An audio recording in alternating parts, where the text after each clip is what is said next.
만약에 집이 생긴다면요? 나중에 건강을 생각해서 이렇게 뭐 황토 벽지라든가 이렇게 좋은 환경 자재들 있잖아요. 그런 친환경 자재들로 만든 TV에서 나오는 그런 뭐 예쁜 집이요. 이런데.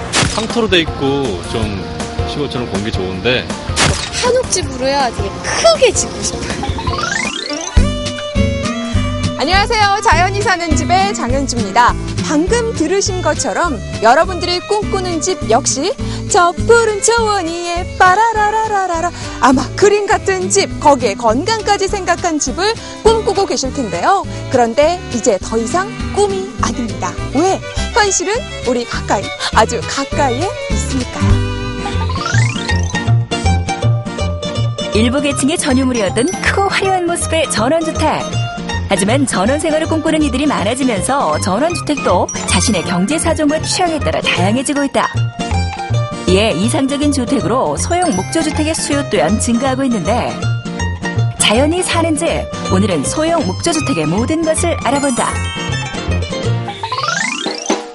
지금 당장 들어가서라도 전혀 손색이 없을 것 같지만 알고 보면 실제 목조주택을 축소한 모형일 뿐. 그리고 이 모형을 만드는 주인공은 미래의 목조주택을 직접 짓기 위해 시공실무를 배우는 NS주택문화센터의 회원들인데 목조주택을 짓는 데 필요한 모든 과정의 이론은 물론 실제 축소 모형을 만들어 봄으로써 전 공정을 간접 체험하기도 한다. 남녀노소 불문하고 그 열정은 어느 누구도 따라올 수 없을 듯한데 이렇게 열심히 하는 남다른 이유가 있을 터. 아담하고 가족들하고 같이 살 수 있는 그런 집. 저는 제가 집을 짓고 싶어서 시골에 땅이 있어요. 그래서 그 땅에다가 화학 제품을 덜 쓰고 할 수 있는 주택이라고 생각이 들었기 때문에 목조주택을 지으려고 하는 거죠. 꿈에 그리는 집을 갖기 위해서 시간과 공을 들이는 모습 참 보기 좋은데요. 하지만 대부분의 사람들에겐 결코 쉽지만은 않은 일입니다. 그래서 오늘 알아볼 소형 목조주택, 소형 목조주택을 좀 더 손쉽게 소유할 수 있는 방법을 찾아서 소형 목조주택을 전문으로 하는 한 회사를 찾아봤습니다. 함께 들어가 보실까요?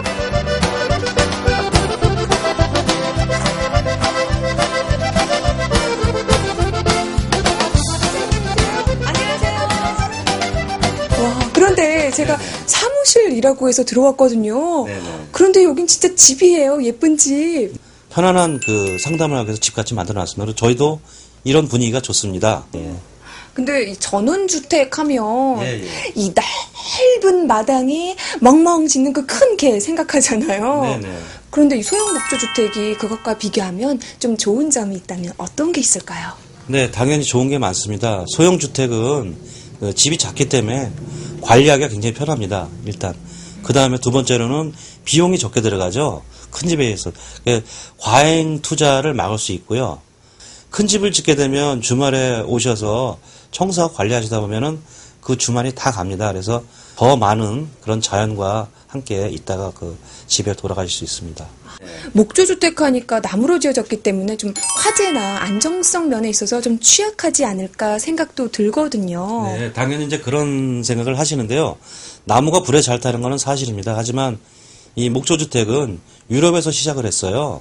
그래서 유럽에서 그 하는 시공 방법과 재료와 또 거기에 또 화재에 그 대비한 여러 가지 시스템을 들여와서 그대로 시공하기 때문에 절대 안전합니다.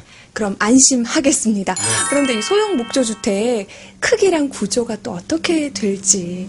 크기는 다양하게 있습니다. 작아도 여러 가지가 있는데 6평서부터 또 10평, 15평 이렇게 있습니다. 근데 보편적으로 보면 10평짜리를 많이 찾으시는 것 같아요. 저희가 그 디자인을 해봐도 안에 공간 활용도도 좋고요. 10평 정도 주문이 많이 들어오고 있습니다.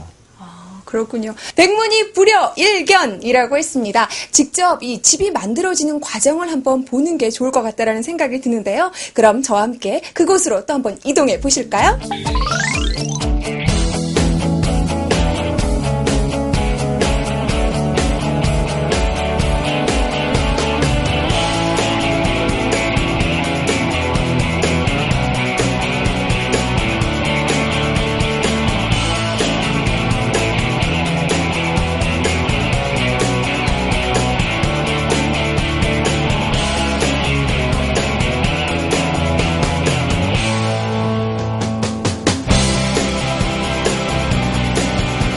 집의 뿌리가 되는 바닥 기초 공사부터 철저하게 시작함에도 불구하고 보름 정도면 완공되는 소형 목조주택.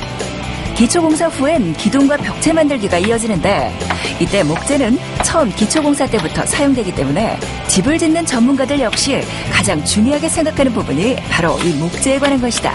그래서 남달리 관리 요령도 까다로울 것 같은데 장마철에는 자재 관리를 철저히 해야 된다고 말씀드리고 싶습니다. 이 자재가 물을 먹거나 그러면 늘어나거나 이게 주는 현상이 일어나거든요. 그러면 이제 트여지거나 그걸 방지하기 위해서 자재 관리죠.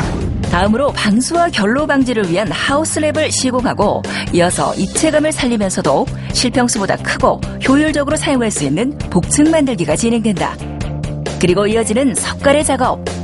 이 작업은 한마디로 지붕을 만드는 과정으로 보통 우리의 한옥이나 목조주택에서 볼 수 있는 삼각형 모양의 지붕 형태를 떠올리면 되는데 이 작업은 목조주택을 만드는 과정에서 매우 중요하다.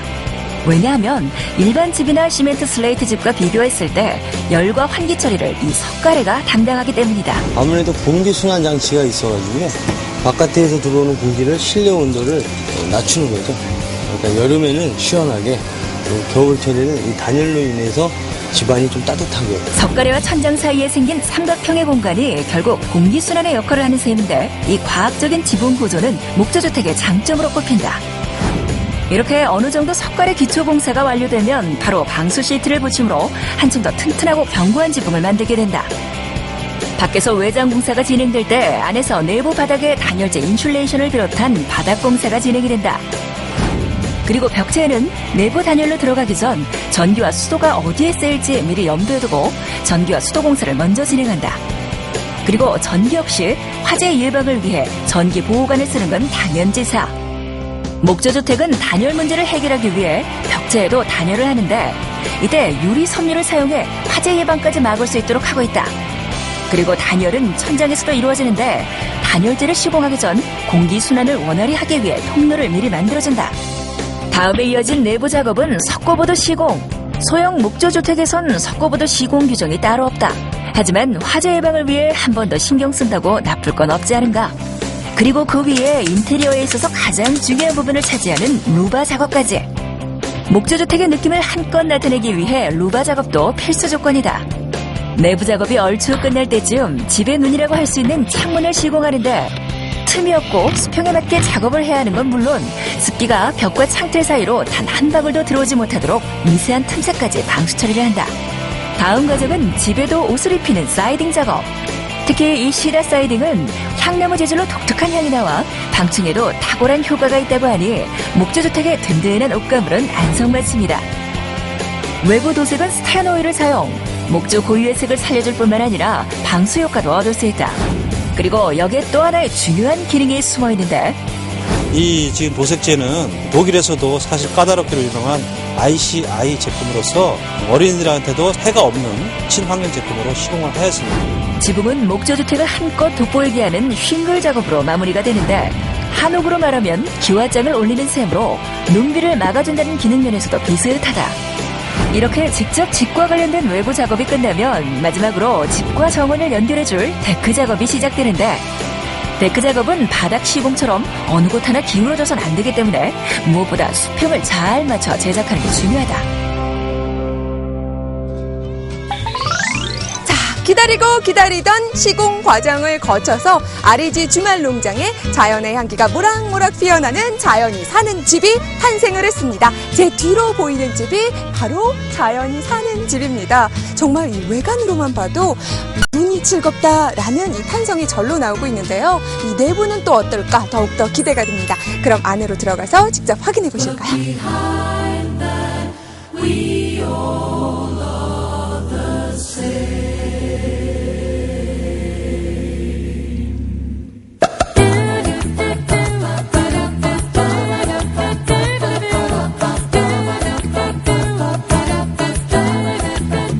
그냥 보기에도 눈을 시원하게 만드는 탁 트인 구조. 복층과 창문을 통해 스며든 따뜻한 햇살에 이곳에 있기만 해도 저절로 행복해질 것 같은데요. 아마 누구나 한 번쯤 꿈꾸던 집이 있다면 바로 이런 집이 아닐까요?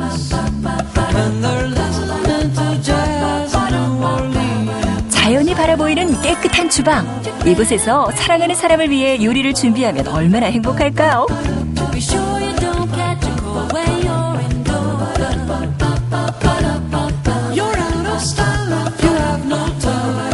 복층은 어른이 서도 될 만큼 높은 천장은 물론 난간 또한 높아 우리 아이들이 안심하고 쓸 수 있는 공간입니다.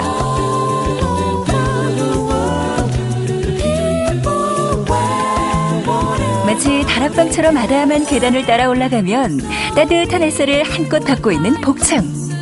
동화책 속에서나 나올 법한 포근함이 느껴지네요.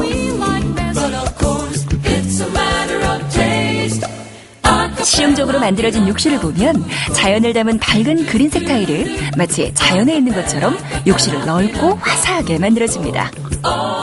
자연과 함께 데크에 앉아 사랑하는 사람과 즐기는 차 한 잔의 여유.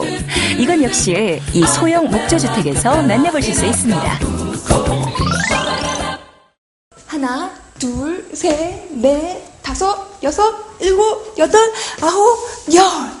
제가 이렇게 걸어본 이유가요. 네. 33.058평방미터. 그러니까 네. 10평인데 네. 지금 제가 이거 10평이라고 믿기에는 상당히 넓거든요. 네, 네. 실평수가 10평이 아니죠. 아닙니다. 맞습니다. 이 목조주택은 전용 면적 자체가 오히려 더 일반 주택에 비해서 더 증감할 수 있어요.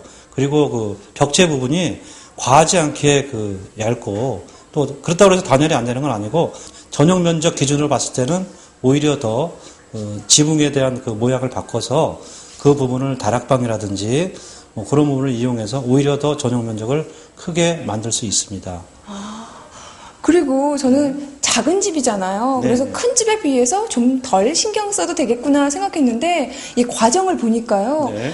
좀 더 세심하게 신경 써야 되는 분들이 많더라고요. 그렇죠. 좀 신경 써야 되는 이유가 있다면? 예, 당연히 이유는 하나도 다른 건 없습니다. 이제 이것도 주택이기 때문에 사람이 살아야 되는 주택이고요. 또 사람이 기거해야 되고 또 사람의 안전을 보여줘야 되기 때문에 이것도 요소마다 오히려 더 큰 집보다 더 신경을 써서 사람이 편안하고 또 안전하게 또 쾌적하게 생활할 수 있도록 만들어놔야 됩니다. 그래서 목조주택이 작다고 해서 절대 소홀히 짓는다거나 그렇지 않습니다. 아, 그렇군요. 소형 목조주택 이만하면 궁금증이 다 풀리셨다고요? 하지만 아직 중요한 게 더 남아 있습니다. 바로 총 견적인데요. 그럼 지금부터 소형 목조주택의 총 견적을 살펴볼까요?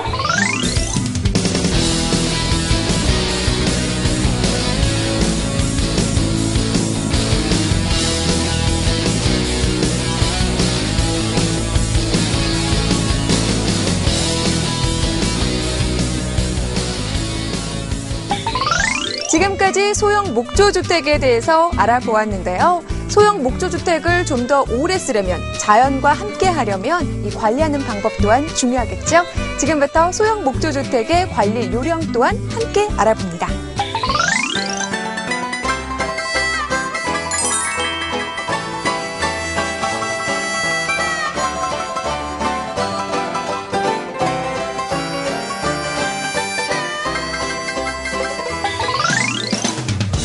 자연이 사는 집, 전원의 꿈은 이루어진다. 소형 목조주택에 대해서 알아보았습니다. 편리한 시공과 저렴한 소형 목조주택이야말로 자연과 한층 더 가까워질 수 있는 새로운 개념의 집이 아닌가 생각됩니다.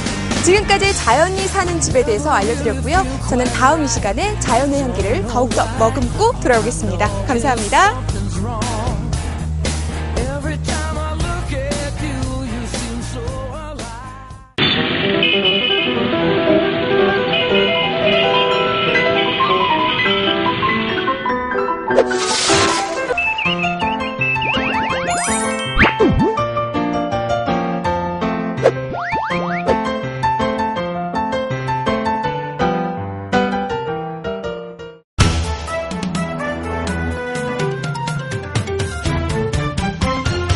Korea Interior Broadcasting.